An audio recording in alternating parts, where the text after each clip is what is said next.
Hey everybody, I want to talk about how I am so very grateful I was raised prior to the internet and outside influences regarding everything we see today.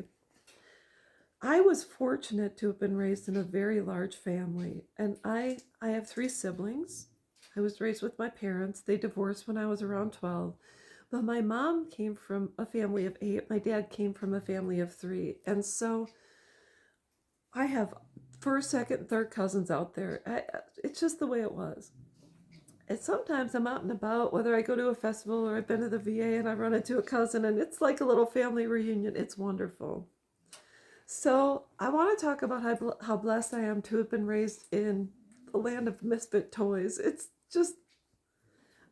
just a myriad of individuals, different personalities, different crutches. It's it's really cool. And so in my mom's family, I had grandma, grandpa, but in my dad's family, he had two brothers. And my paternal grandfather had passed away from suicide. I think it was shortly before I was born. In having conversations with my dad, long story short, he said the day his father took his life was the best day of his life. Now, you're talking about my dad had disclosed that his father had abused his mother. Well, it happened primarily with my dad and his other sibling. Now, my dad's youngest sibling came a few years after my dad, so he was twice removed from it. He does not have memories of this. And so, knowing that, my dad dealt with some serious, we can call them demons, skeletons, etc., which caused him as a father to kind of disconnect from us girls because he didn't really know how to parent. He didn't really have a model.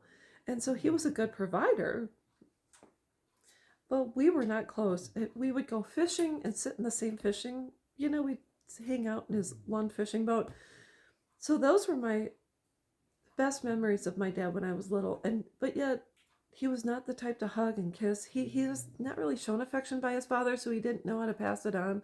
He was a boisterous, wonderful, smart, intelligent, kind fellow, but he was kind of hands off, and that's just the way it was. So my dad lived and passed away when I was, 40 years old. It's been a long time. And so this is what I wrote down. It's hard to understand someone else's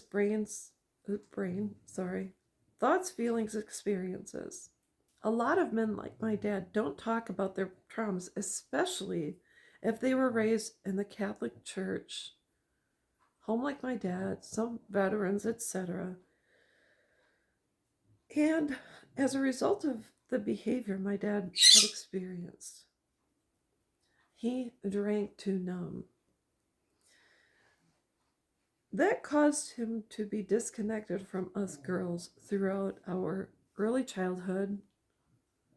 He ended up, he stopped drinking when I was around 6, 7 years old, and he was still in the house. And then when my parents got divorced when I was 12, my dad started drinking again.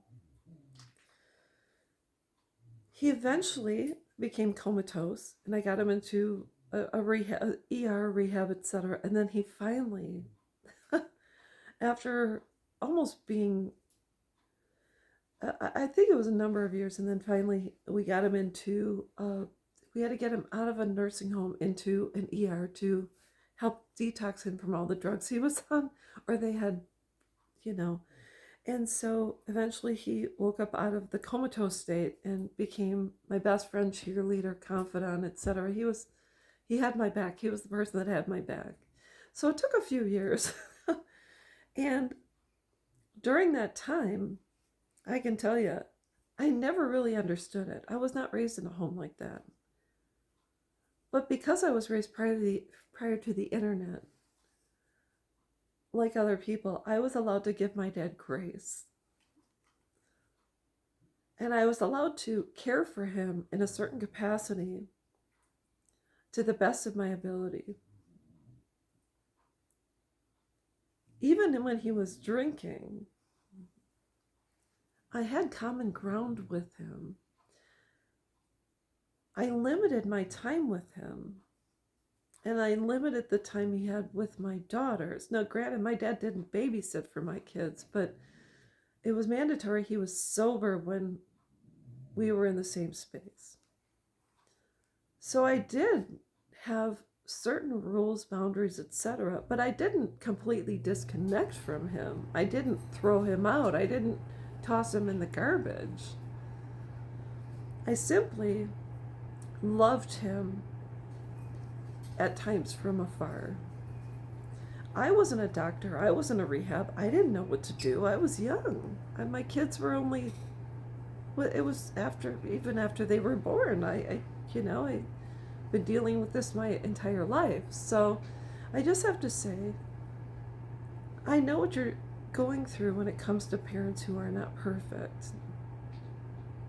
But I want to kind of hopefully encourage you that if you have a parent who's an alcoholic, you can go to Al-Anon, set healthy boundaries, realize that they have to fall and they have to dig their own grave in order to get out. So are there times when someone's an alcoholic and they don't turn around? Absolutely. Some people pass away under a bridge.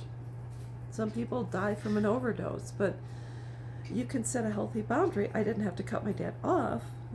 I stood back and I prayed for him, and I said, if we're going to be together, I need you to be sober. So, or at least not drink. So anyways, that's all there is to it. I hope this helps someone else, and I will be back.